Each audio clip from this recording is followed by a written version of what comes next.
So I'm just going to be brief about this section, but I'll start by saying that this is all publicly available information in Lucid's Discord server, so I'm well within my rights to share this stuff. If anyone comes after me saying that I shouldn't have shared this was a public conversation, so don't chase me down with pitchforks. There are 3 key facets about this discussion that I want to illuminate for the purposes of this video's conclusion. He contradicts his own definitions, objectivity, standards, and others.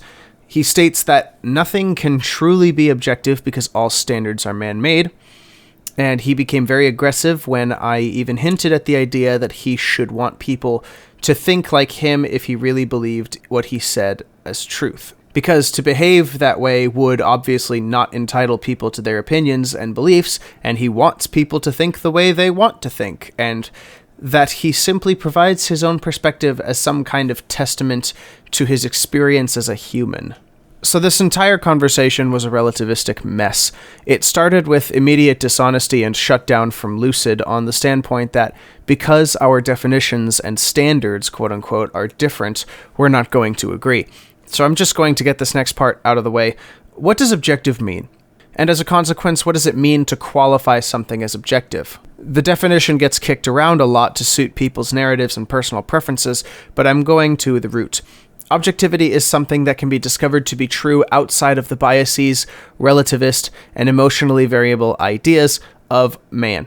An objective statement would be to state that the Earth revolves around the sun. That is a fact. It is true. Think of it like 2 + 2 = 4. That is a self-evident truth. It is objective, and thus true. You cannot determine what goodness, justice, or piety is by conducting a poll. Consequently, whether something or someone has given moral quality is also not a matter of mere opinion. Whether an act or a person is good, or just, or pious, for example, is not to be settled by a vote. Such a principle must hold true in many things throughout life. But how does subjectivity play into this? Well, my favorite color is red. But just because I enjoy red, or others enjoy red as much as I do, doesn't mean that red is the best color. That is entirely based on perception, and perceptions are formed through experiences, upbringing, state of life, and in the particular example of color, what you grew up around most. I grew up around things that were red all the time. Lightning McQueen was the first character in a movie that I actually enjoyed enough to dream of becoming like. Winnie the Pooh wears a red shirt. The leader of the Angry Birds is a small red bird named Red. Darth Vader's lightsaber is red. I found characters like these very fascinating as a child, and thus the key colors attributed to them, those being red and other secondary colors like yellow and black, grew to be my favorite colors and combinations to use throughout life. Other people have grown with different experiences, desires, influences, and surroundings to help shape and mold their favorite colors. The nature of someone having a favorite color is objective insofar as they react best towards a color that is their favorite to see, but that does not make the color itself objectively better than any other. For more information about objectivity in a philosophical sense, there's a webpage that I'll have linked in the description to read through about the methods of Socrates and his correct approach to this discussion. The reason I reiterate this yet again, if you haven't watched the first or second part of this video, is that Lucid doesn't seem to give a crap about any of that. His definitions are objectivity based on established facts. Not a great start, but at least he lends credence to objectivity and fact being simpatico with each other. Standard, an establishment on what the facts are. What? If you think those definitions are wrong, then we are arguing upon different standards and therefore cannot agree. This last sentence is especially damning because he basically states that if I don't consent to his relativism taking a stranglehold of the conversation, then there is no point in discussing it. In effect, it's a don't try to prove to me that I'm wrong because I'm not going to bother thinking any differently and you shouldn't encourage me to. This is downright pathetic. How does one live life with this careless attitude about the words you use and the meanings behind them? Also, no, if I think you're wrong, we're not arguing upon different standards, we're arguing about fundamentals. As I stated previously, standards are what we craft labels out of and then judge things that come before those labels accordingly. Like my metal example earlier, if somebody tried to pass off a country album as metal, that would be plain silly on its face due to the established standard of metal holding a key set of requirements to meet before it can actually begin to call itself remotely related to that genre of music. And country holds absolutely none of those things sonically or structurally. We can pass this off as objective because everyone knows that country and metal sound nothing alike, so we use different words to distinguish them from a linguistic standpoint to convey the difference in a very brief way. But what Lucid is alluding to, and it only gets worse later, is that all of life is like this, and this is 100% false. The absolute carelessness on display here is astonishing, but this absolute bombshell a few sentences later is somehow worse. You have to remember, all standards were/are determined by humans. If we're discussing blue and using the hex code system, we both have to agree that it's accurate. That's the agreement on the standard, and the hex code standard was, like all standards, created by humans. This is levels of nonsense I can't even begin to fathom. First of all, he's talking as if I am encouraged to recall as truth that all standards are determined by humans. If anyone knows anything about humans, and I know for a fact that he knows this too, it's that we are fallible creatures. We are not the arbiters of truth, and we cannot create something out of nothing. We cannot manifest a world in which the laws of physics are simply ignored, nor can we compose a new natural law to follow where morality is flipped on its head, because at the end of the day, the entire reasoning for it would come down to because I said so. This argument of his completely ignores any concept of the existence of God, truth beyond ourselves, a transcending of our own intention and base desires to become better versions of ourselves, and pretty much spits in the face of every notion of truth there is. This is exactly the kind of sophism that Socrates verbally combated back in the days of ancient Greece. This reeks of intellectual dishonesty, and I haven't even finished his entire phrase. It's just this one sentence. But if I continue, it gets even worse, because he says that if we use a certain system, we both have to agree that the system is accurate. But that lends absolutely zero credence to truth. Yes, linguistically, we call a tree because we needed a word for it, but that's a semantics game and not the point of the argument. That's a sidetracking and an insult to my intelligence. Intellectual honesty, just to remind everyone, is applicable in many ways, and one of the better examples of this, I think, is in Wikipedia's first example, when one's personal beliefs or politics do not interfere with the pursuit of truth. Lucid's argument insinuates that it doesn't actually matter what system anyone uses because somebody could easily just flip that on its head, call that the system, and then what? You agree to disagree, live and let live? You don't go out of your way to pursue the truth and actually establish the facts as they are, as self-evident? You don't stick up for the truth by saying that some things just are a certain way and you can't just say that they aren't and be right because my opinion, bro? This shallow method of philosophy is a disgrace to the very name of philosophy and all that it stands for, and I shouldn't even need to explain this, but his entire fan base doesn't know any of this at all, and I'm on a roll, so I'll finish this paragraph with this. Lucid's argument, above all else, denies the existence of God. God is the name we can ascribe to the first mover, the first cause. Something cannot come from nothing, so for anything to exist, something must have always existed to then create it out of nothing. Everything has to start somewhere. A Catholic priest by the name of Georges Lemaitre theorized that the Big Bang was the way that God created the universe and explored this theory through scientific means. And I bring this up because according to Lucid, the very notion of truth itself is a whim of humanity. And if all standards are man-made anyways, what's stopping me from ignoring all of those standards that keep societies functioning and just doing my own thing? The law? Pfft, that's just a standard that somebody wrote up one day. So where's the merit in that, eh? This all basically ties back to the entitlement to one's own opinion fallacy and the idea that thou shalt not impose any of your beliefs upon me because I have mine and you have yours and we can coexist with different notions of truth. And so, to combat this, I'm going to quote an article from a good friend of mine. The most obvious response is that those who assert the absolute thou shalt not impose live life by a double standard. We could ask them, are you expecting us to abide by this absolute? If they're consistent with their desire to uphold the absolute, they have to respond yes, but that means we should accept what they believe, that we shouldn't impose our views on others. But their moral exhortation is itself an imposition of belief. For these advocates to say that we all should live by their absolute is to do the very thing they say we ought to avoid, impose a belief and try to get others to accept it. This view amounts to an imposition of the absolute not to impose. The double standard is plain to see. So what's the point of having standards at all? Well, Lucid has an answer to this question. Standards are only valuable once humans agree upon it. That's where all human studies come from. It's useful for progression because once we agree on mouth sounds having a meaning, we can communicate. And once we agree on what good art is, we can argue about it and get better at art. Hence, standards are important. It's rooted in a desire to discover truth, to try and figure out how consistent we can be with what certain things are. There are artistic standards that exist, however, that would say that the banana is just as good or better than the Mona Lisa. I simply don't operate under those standards. The cacophony of cognitive dissonance is rattling my brain, so according to Lucid, standards are only valuable once humans agree upon them. Well, that's a recipe for disaster, because if, as I will get to later, trust me, people cannot agree upon a standard, what happens then?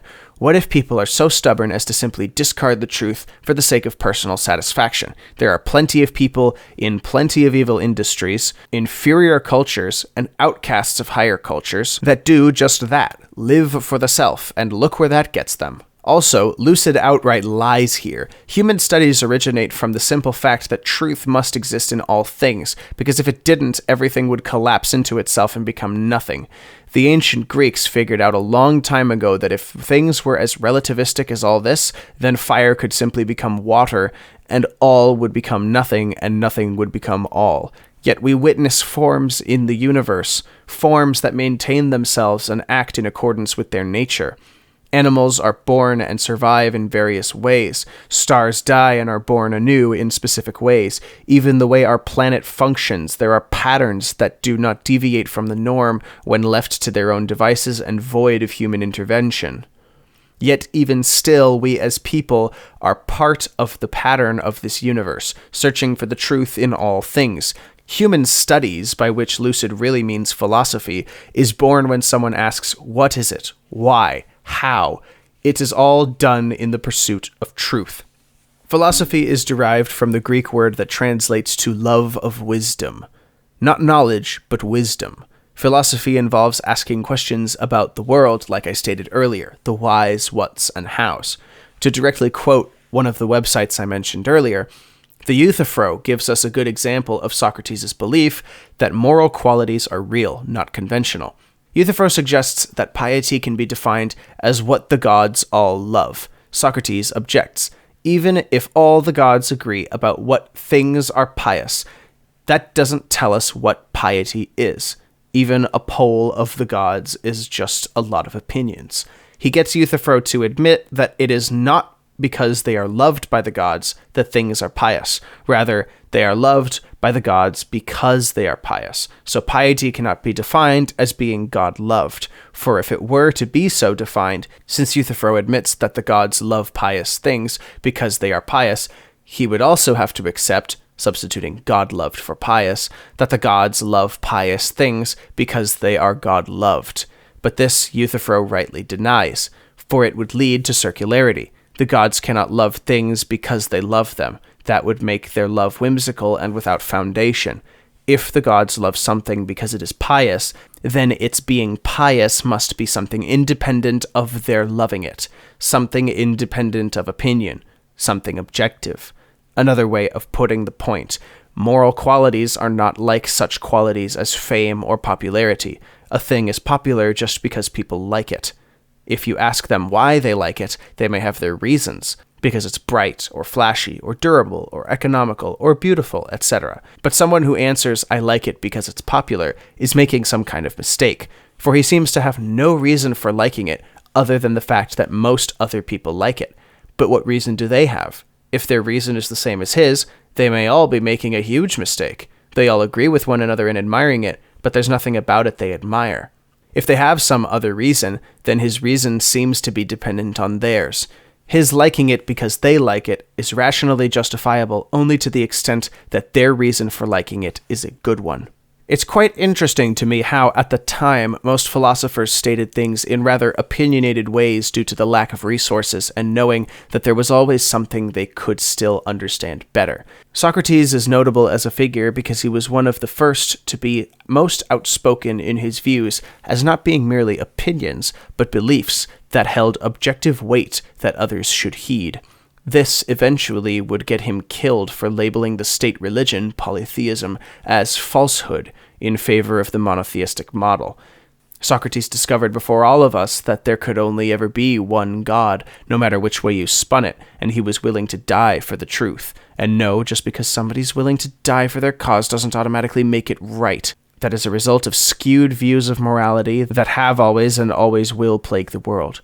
All this inevitably leads us all to God, the origin point for all of what we observe in the world. For as long as humans have existed, we have taken great lengths to understand God, who is truth, with a capital T itself, from which all things come forth and through whom all things maintain their form.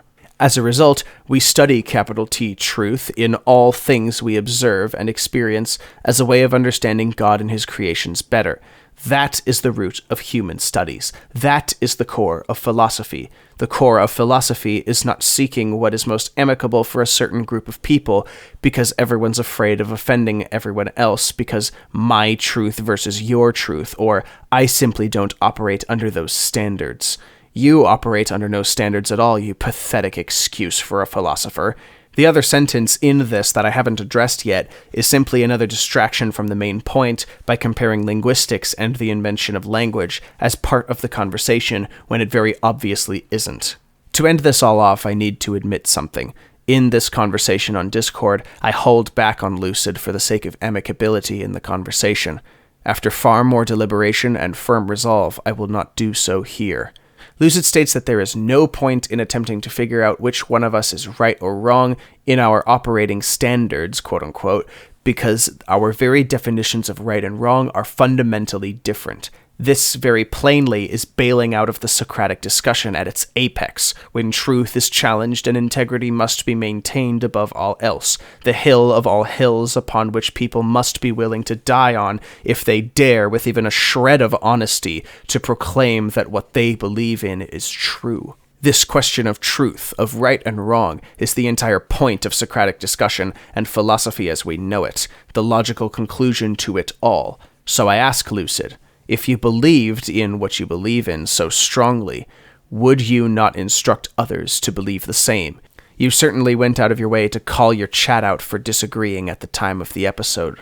His response? Because I don't believe everyone should be like me. I invite different standards and ideas into my chat. I simply wish for everyone to understand me and listen to what I have to say. Part of my beliefs is that I don't think everyone should be like me. I would rather the world be diverse, with different standards for what good and bad are, than have everyone I meet echo everything I say. I don't trust my fallible human self to determine what good and bad is for the entirety of humanity. When pressured further by me, he states, "Watch yourself. You don't know how much I try to keep my ideas and thoughts consistent with themselves. You don't get to make an in your heart of hearts statement about my beliefs. I'd die for my beliefs, but I'm not arrogant enough to try and enforce them upon the rest of the world. All I wish to do is make arguments that are well-reasoned, and let the people who hear them make their decisions. If I convince them, that's fine, but it's not the key goal, because I simply want people to hear and understand my ideas, and use them to better adapt to their own perspectives and beliefs."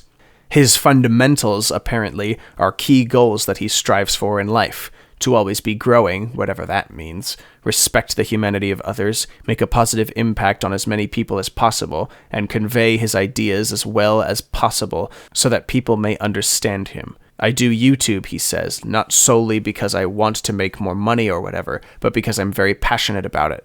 I can constantly improve at it, and it allows me to make a generally positive impact on the world. In short, I want to make people's lives happier, both in the short and in the long term. He also encouraged me to try and understand as many different kinds of beliefs as possible, as it would allow me to be less nihilistic. How pleasant. Okay, breakdown time. Part by painful, miserable part.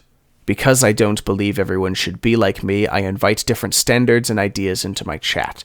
I simply wish for everyone to understand me and listen to what I have to say. Part of my beliefs is that I don't think everyone should be like me. What a sad way to live. Seriously, why? Of all the times to defend your beliefs and maintain even a fraction of intellectual honesty or care in what you believe to be true, you bail out by saying, I don't want people to be like me. I simply want to be understood and listened to. What kind of nonsense is that? So your entire existence, then, boils down to a lackluster testimony of, hey, I was a human and thought certain things and I existed. No whys to any of it. No substance to your claims. No truth to strive for. No life to reflect the good beliefs you held. No actions that are inspirational and would make people look up to you as a role model. No truth to defend until your dying breath. No God to worship. No heaven to strive for. No personal development at all. Just thorough lacking in any substance, higher power, truly meaningful goals like a family or people to love, and facetious relativism until your dying days?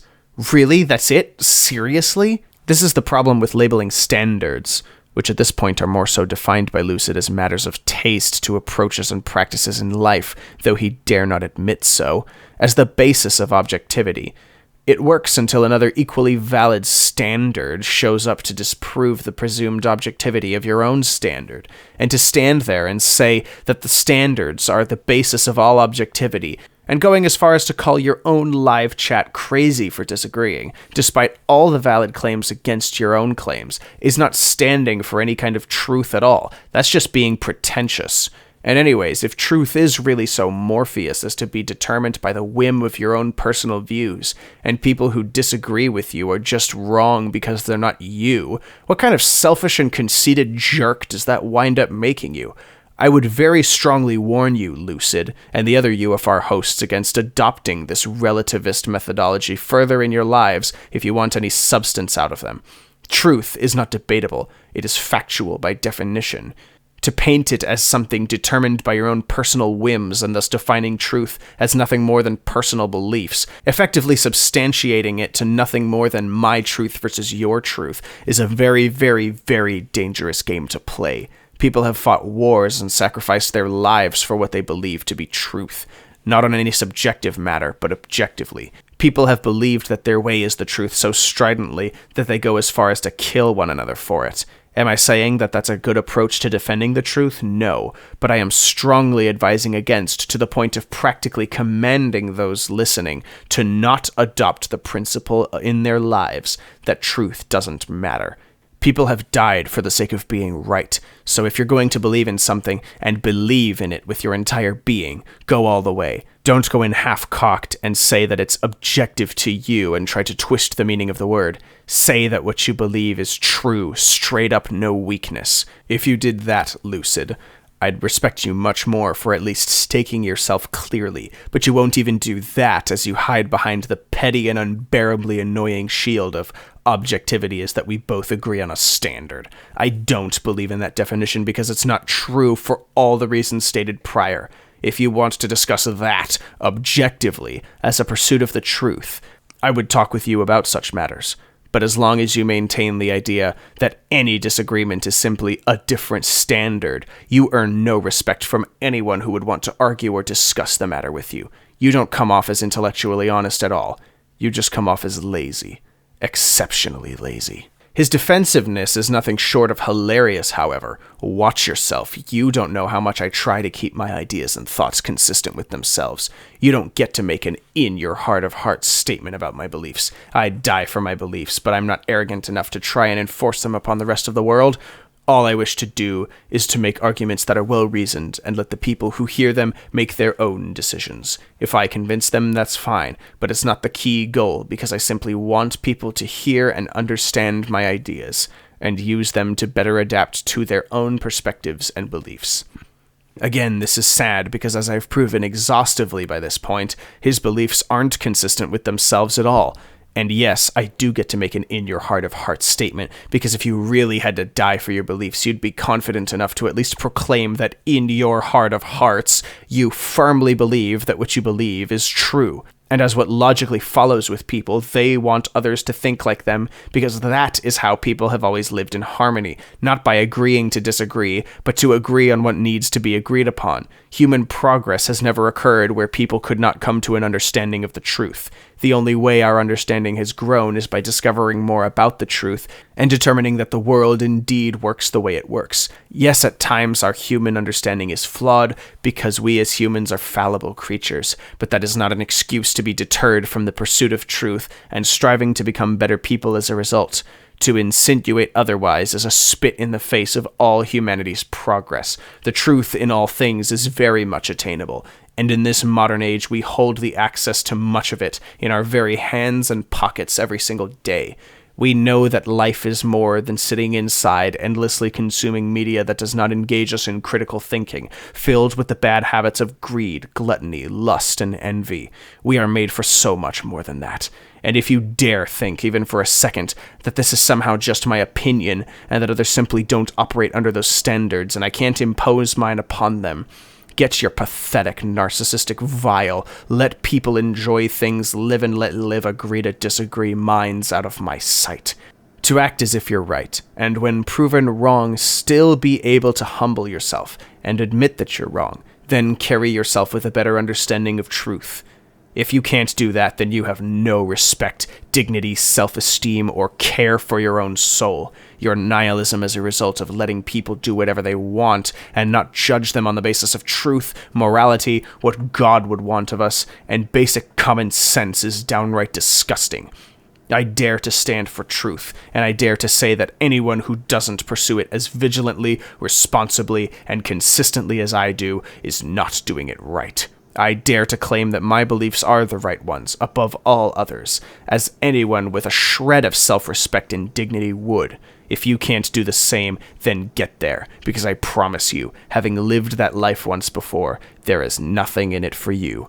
There is only pain and suffering in the knowledge that you will never make it to the top, that you will be forever alone, and that your beliefs will die the same way that you will, inconsequential, meaningless, and a waste of everyone's time.